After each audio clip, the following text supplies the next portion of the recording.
Details చూస్తే కొండా లక్ష్మణ్ బాపూజీ ఆశయాలకు ఆకాంక్షలకు అనుగుణంగా నడుచుకోవాల్సిన అవసరం ఉందని ఆదిలాబాద్ జిల్లా కలెక్టర్ రాజశేష డీసీబీ చైర్మన్ అడ్డి భోజారెడ్డి తెలిపారు.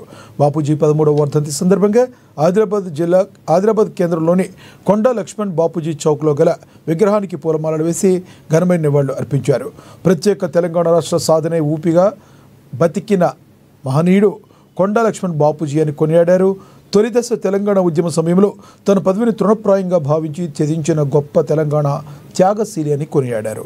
ఆయన ఆకాంక్షల మేరకు సాధించిన తెలంగాణలో మంచి సంక్షేమ పథకాలతో రాష్ట్రంలో ప్రజాపాలన సాగుతుందని తెలిపారు.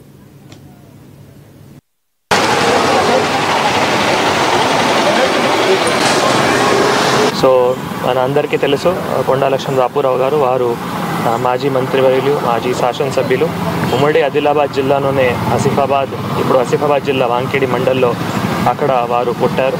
సో వారు బేసికల్గా తెలంగాణ ఉద్యమం కోసం తెలంగాణ ఈ ఏవైతే రాష్ట్రం రావడం జరిగింది దానికి వారు ఒక ఐడియోలాగు, ఒక స్ఫూర్తిదాయకు.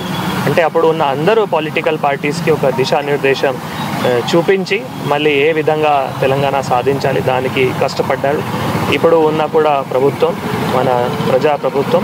సో వారు ఆశలు తీసుకొని మళ్ళీ అన్ని సంక్షేమ పథకాలు 6 గ్యారంటీలు కావచ్చు, మిగతా అన్ని సంక్షేమ పథకాలు కూడా ప్రజలకి ఏ విధంగా దగ్గరే కూడా తీసుకొని వెళ్ళి మనము తెలంగాణ ఏవైతే ఆశలు ఉన్నాయో వాటికి సాధించాలి.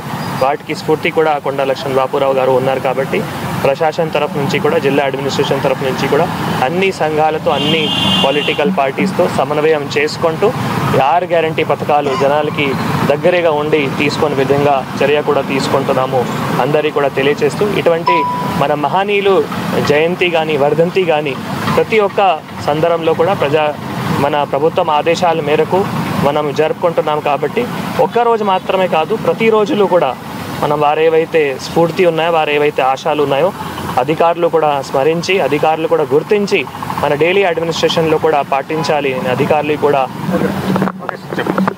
కొండా లక్ష్మణ్ బాపూజీ గారు మాజీ మంత్రివర్యులు వారి 13వ వర్ధంతి సందర్భంగా వారు చేసిన సేవలు ఈ జిల్లాలో మన అదృష్టం, మన జిల్లాలో పుట్టడం, ఉమ్మడి జిల్లాలో వాంకిడి గ్రామంలో.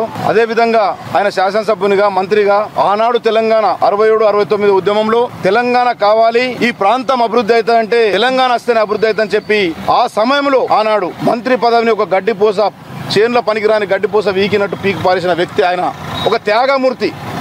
ఈరోజు ఆయన వర్ధంతి మనం చేసుకుంటున్నాం. ఇటువంటి మహానుభావులు అంటే లక్షల్లో, కోట్లలో ఒక మనిషి మహానుభావులు పుడతారు, త్యాగమూర్తులు ఇటువంటి వాళ్ళు. ఆయన అడుగుజాడల్లో మనం నడవాలి. ఆయన ఆశయాల్ని పూర్తిగా చేర్చాలి. ఆయన ఆశయాల్ని పూర్తిగా మనం చేర్చినాడే ఆయనకు